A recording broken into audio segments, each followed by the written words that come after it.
You...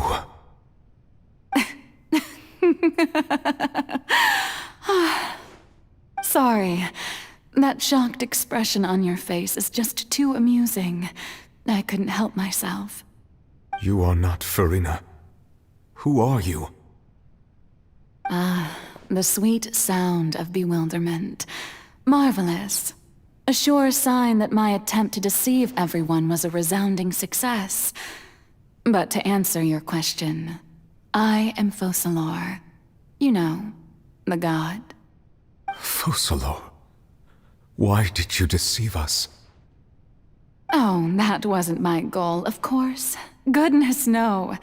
But I had to fool everyone else too, if I was to stand any chance of deceiving the heavenly principles. Deceiving the heavenly principles? It's all because of that pernicious prophecy. Dreadful, wasn't it? Everyone doomed to dissolve. Fontaine condemned to be flooded. One was not amused. In fact, one was positively bemused when that problem was thrust upon me by my dearest predecessor. That's the former Hydro Archon Egeria for the uninitiated. It hardly gets more disastrous than a preordained national catastrophe, now does it? She knew full well that the prophecy would surely come to pass. And as one of the seven, she also knew full well that one defies the heavenly principles at one's peril. So yes, as you have no doubt surmised, it was a rather impossible situation that I found myself in. I spent a terribly long time mulling it over, alone on the ocean floor.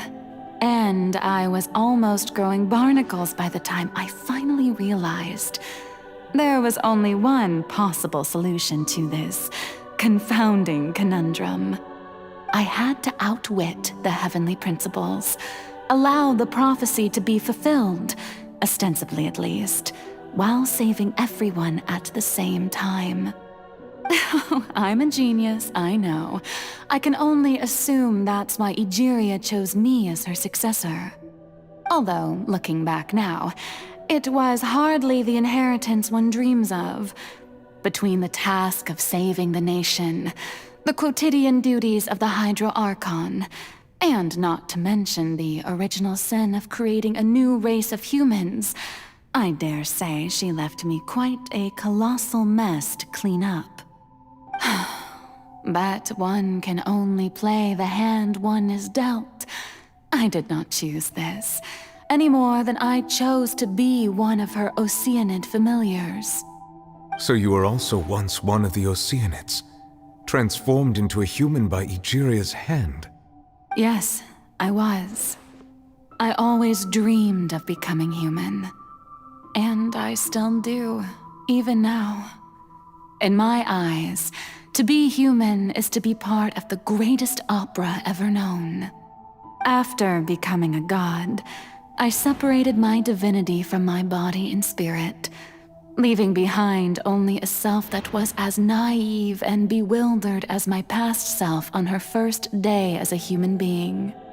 The me you see before you now is that divinity, and the human counterpart I left behind, I named Farina.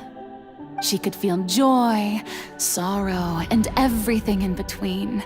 She could be as vain and conceited, or as meek and vulnerable as she wished. Her strengths were of a kind only a human could possess, as were her shortcomings. But in my eyes, Farina's humanity was what made her perfect. She was perfectly human in every way. The person I always wanted to be.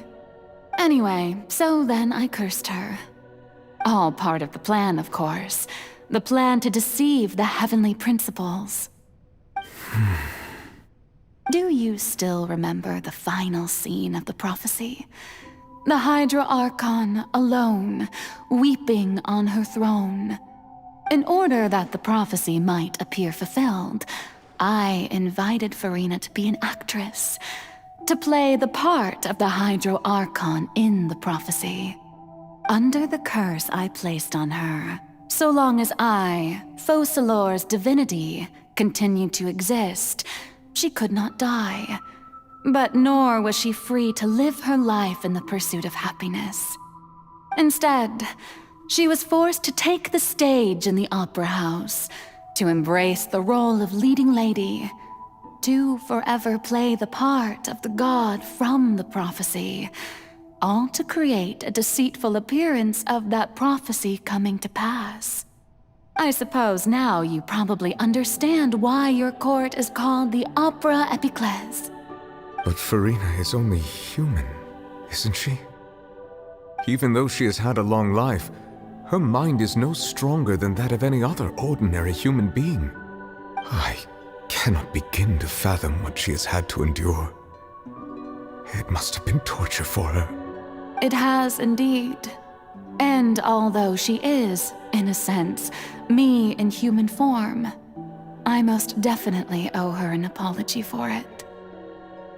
It's been 500 years, and all along, she's been playing her part in the most unimaginably long, unbearably lonely, and agonizingly painful opera of all time.